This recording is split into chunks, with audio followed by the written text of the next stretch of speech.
everybody, and welcome back to the Hangout Spot where you already know it's Real Talk Boxing Talk, live from my man cave. It's your boy Johnny, and let's talk boxing because yesterday, the first ever Riyad season fight card took place in the United States. It was in BMO Stadium, Los Angeles, California, and it was quite an event. Shout out to His Excellency Turki Al-Sheikh for putting together an excellent card, man. I mean, from top to bottom, if you are a true boxing head, I'm sure you enjoyed it. There was a little bit of everything that took place yesterday.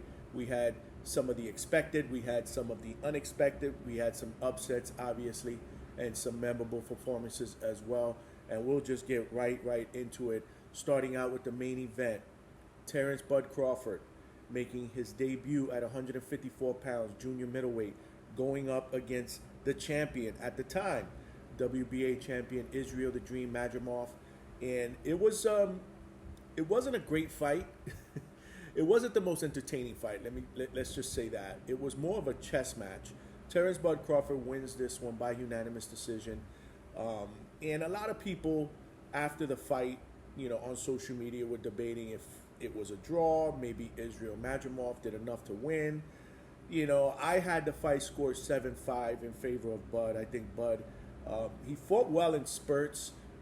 He was mostly more of a counterpuncher, and it looked like, especially in the first half of the fight, that he was trying his best to figure out Israel, because Israel came in, he was moving, he was herky-jerky, he was moving in and out, a lot of feints. And I think that kind of confused Bud a little bit, and he was trying to play a chess match with Madrimov, trying to see if probably he can get the timing down pack or whatnot, and it's never felt like Bud was 100% comfortable in the ring. And like I said, Israel Madrimov, he fought well. He also fought well in spurts. He landed a lot of good right hands, a lot of feints, but not a lot of punches thrown. Like, he did not realistically let his hands go, and this is the reason why I don't understand why fight fans actually had him winning that fight. I thought Bud won. It was a close fight, but I don't think it was close enough for anybody to say it was a robbery or it should have been in Madrimov's favor. I think they got the decision right. It was one of those performances where if you are a Bud Crawford fan that wanted to see him fight Canelo next, now you question that, because he had come into this fight with a 9-year knockout streak. I believe it was 11 fights in a row that he had won by stoppage. So obviously this broke the streak. A lot of people are going to criticize him, saying that maybe the move up to 154, wasn't the right move, because he really realistically didn't look as dominant as he did at 147, which I think is unfair. This was his first fight. He was going up against a champion. He did not take any type of light fight whatsoever. Madrimov is a tough guy. 11 pro fights after yesterday, but let's not forget, over 300 amateur fights. So the amateur pedigree was there, and you could see it. He's a skillful fighter who didn't want to make a mistake. He didn't want to run into anything either. So I kind of got the sense that he was playing it safe. But again, his movement, his herky-jerky style, in and out, the right hands, it was a pretty good performance for him. In my opinion, not enough to win that fight, though. I thought Crawford did win that fight. He landed the better shots, especially the better counter shots. But now what's next for Bud, right? Because in my opinion, I don't think moving up to fight Canelo at 168 is the wise move. I think that Bud needs to stay at 154, and fill out. This was his first fight, and there's plenty of food there for him, at 154. You got potential fights against the Charlo.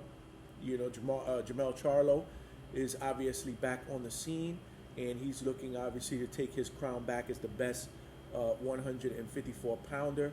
So that's a fight that can be easily made, right? There's some history there, bad blood, so to speak, dating back to even before Terrence Crawford fought Errol Spence. So these are two guys that don't like each other. I think that would be a very, very interesting fight stylistically. But then you also got other matchups, right? You got potentially Fundora, even though it looks like Fundora is probably going to fight Errol Spence next. But you got Fundora for a title. You have Tim Tszyu. Let's not forget about Tim Tszyu.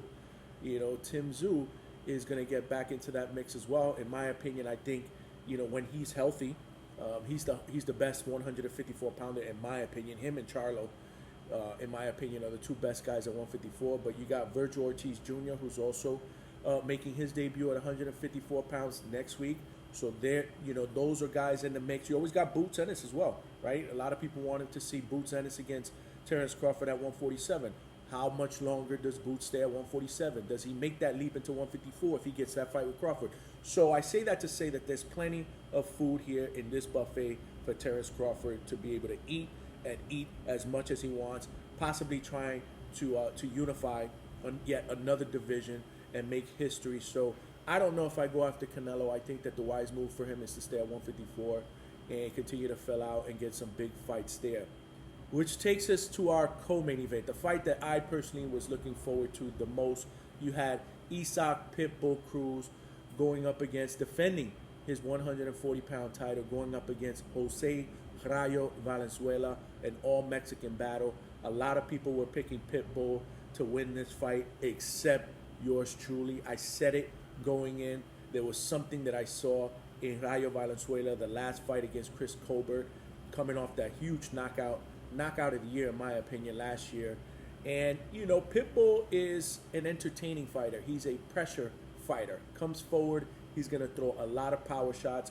Most of them are looping left hands and right hands, but doesn't necessarily use his jab, you know, to come in. He's just going to come forward, high guard, and he's going to just throw bombs.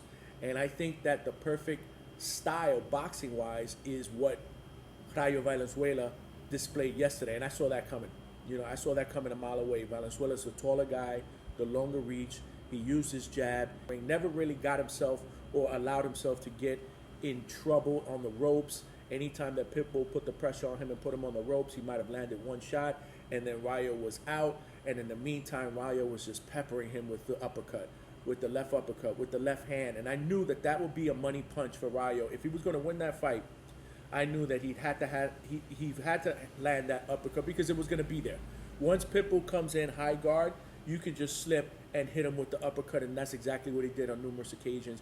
And, you know, Rayo was busy. He let his hands go. He got hit, you know, because when you fight a guy like Pitbull with that type of pressure, not just physical pressure, but mental pressure, it's tough.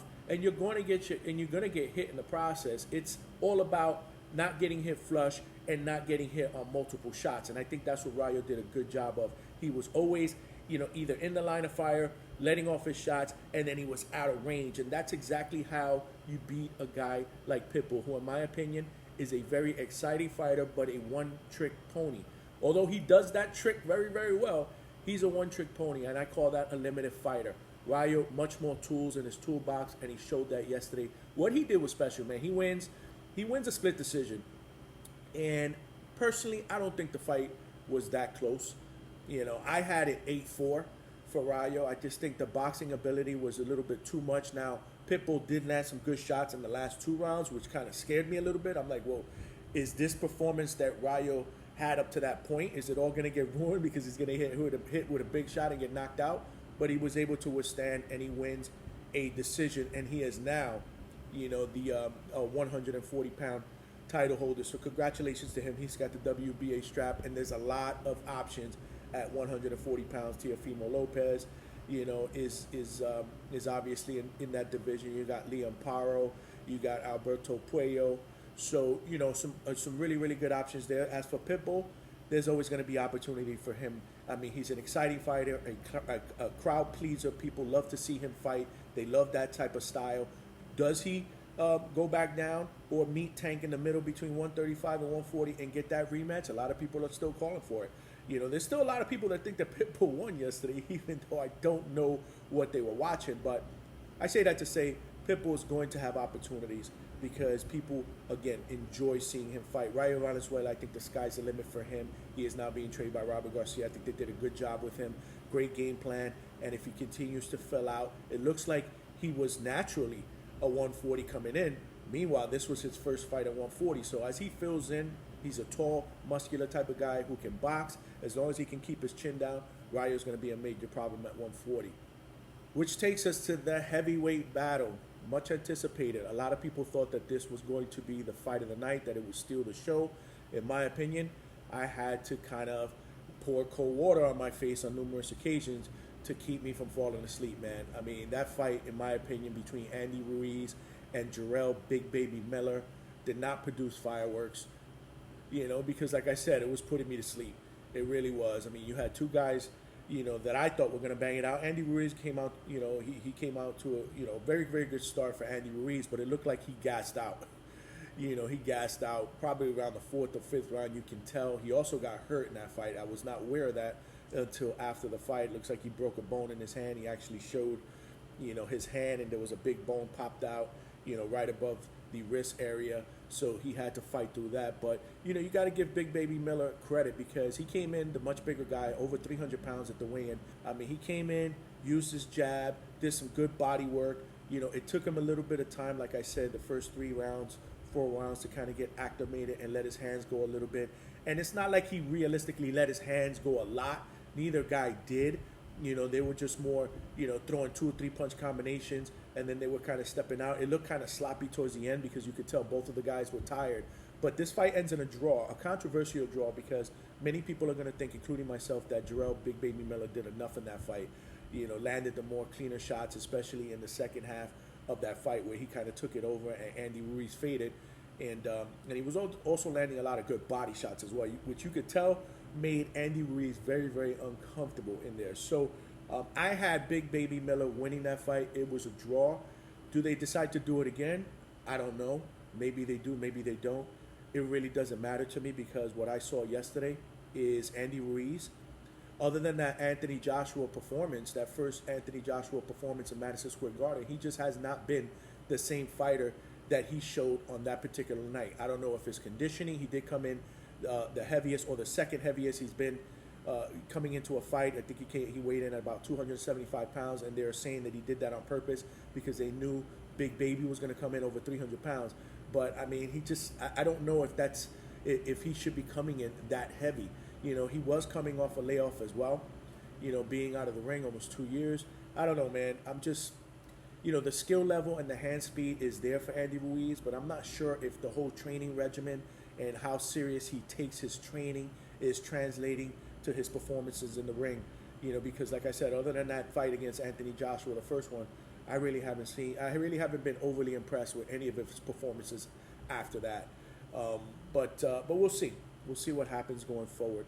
The next one was another heavyweight battle, and this one was the opposite of Ruiz and Miller. This fight was actually probably the most exciting, probably the fight of the night in most people's opinion. You had another big baby. You had Jared, the real Big Baby Anderson, young guy, 24 years old, being groomed by Top Rank as the next great American heavyweight. A lot of skills, going up against a tough, big guy, tough, strong guy, a guy with brute man strength, Martin Bakole, which a lot of people didn't know, coming into this fight because he fights mainly overseas, man. But if you don't know him, watch that fight if you didn't see it yesterday because you will know him now. That was an impressive performance. And this was a fight coming in that I was kind of on the fence on because I thought that this was a huge step up in competition for Jared Anderson. Didn't know if he was kind of ready for this type of opponent, but kudos to him for taking that challenge and taking that step up. Martin Bakole, man, is a guy that surprised me with his hand speed. He had a really good, strong jab, and he had a vicious right hand and a vicious uppercut as well, and all of it within close range. Wasn't afraid to get hit. It was almost like he didn't even care if he was getting hit to the body, but he was going to come in and he was going to land his shots. He was going to impose his will, and that's exactly what he did, man. He put Jared Anderson down early in that fight. Then he knocked him down a couple of other times until the fight was stopped, and he ends up stopping Jared Anderson in what many people might think is a shocker. Personally, I don't. Again, Jared Anderson fought the wrong fight. I give him credit because even in defeat, he might have grown up in this fight because he fought mostly in the pocket when realistically he shouldn't. He should have did what Rayo Valenzuela did against Pitbull Cruz, right? Use his leg, use his footwork, angles, hit to the body. The body was wide open all day for Bakole. He had no intention of trying to block anything to the body. And Jared Anderson, when he did that in spurts, he did well, but he stood way too much in the pocket, and he got hit with some really, really vicious shots, man. But to his defense, like I said, this was a big step up. He did acknowledge that he did a lot of things wrong. and that he was going to go back to the lab and fix those things. He is young. He's young. Let's not forget he has a lot of potential and a lot of time to be able to fix that. And this is going to be a big-time learning experience for him. Now, the skill level is there. The only thing that I've always questioned about Jared Anderson is his desire to be great, because he's talked in interviews about wanting to make enough money, to provide for his family and live comfortably for the rest of his life, and then he's out. So do you want to fight for the bag and be out, or do you want to fight for legacy? Do you want to be that next great heavyweight champion that, from America, that everybody is claiming you can be? The skill set is there, but if the desire isn't, then I have a problem, having any confidence in him to be that guy. Now, if this loss changes that, and now he wants to go back to the lab and say, nah, man, I'm much better than this, and I'm going to prove to people I am, because I'm going to work harder, and I'm going to improve, and I'm going to go out there and I'm going to become a champion, then obviously he has the skill set to be able to do that. But it's going to be interesting to see what happens. But shout out to Martin Bakole, who, in my opinion, with Rayo Valenzuela, they split performance of the night, man. Which leads us to David Morrell. David Morrell was making his debut at light heavyweight, 175 pounds, and he was going against a tough guy in Hot Rod Kalicinic, I believe his name is. And David Morrell ends up winning this fight by unanimous decision, but it was not an impressive performance at all. In fact, a lot of people thought that fight might have been a draw. Maybe Hot Rod pulled that fight out, myself included, man.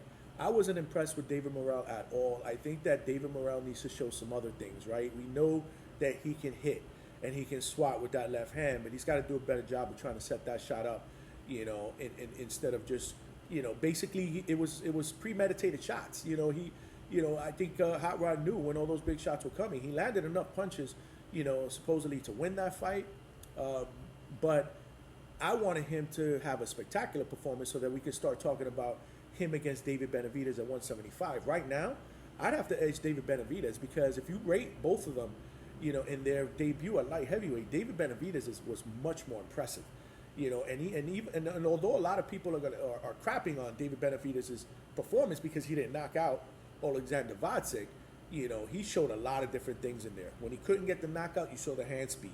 You saw the body work. You saw that the hand speed at light heavyweight is going to probably overwhelm mostly everybody in that division, including David Morrell, if they were to fight. Now, I wouldn't put that fight together now. If I was either guy's promoter, I'd kind of let that build up, because David Morrell is also, a young guy. I think he's about 27 years old.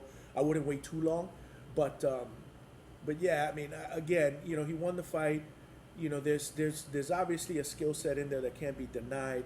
But I wasn't overly impressed with that performance. That was probably the most...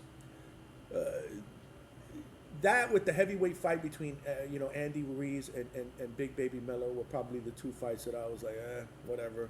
Which brings us to the opener. Andy Cruz is a Cuban Olympian gold medalist who is 3-0, or came into the fight 3-0, highly touted. People are starting to say that it really doesn't matter how many pro fights he has. They're ready to put him in, against the big boys extremely soon, maybe as soon as next fight or the fight after that.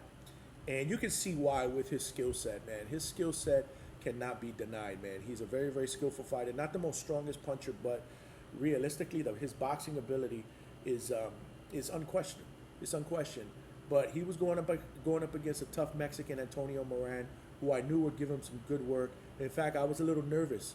In that fight, because Moran actually hurt Cruz on a couple of occasions in the fourth round. And this is a tough, relentless Mexican guy who's just going to come in and he's going to fight like a warrior.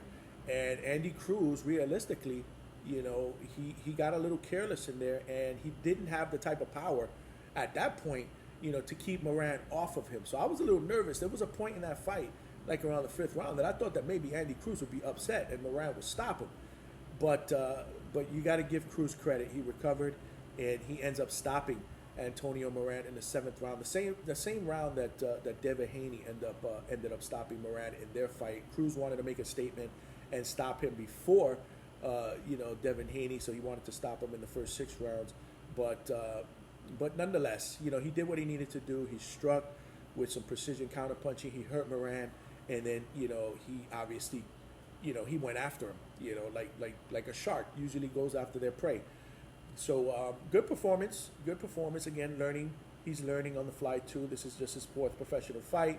But if I had to predict, I don't think that he's ready for the big boys right now. Now they are saying that that realistically they want to make a fight with any of the top guys. Shakur Stevenson was in attendance. Andy Cruz looked like he was, calling him out. Shakur Stevenson, you're here, I'm here.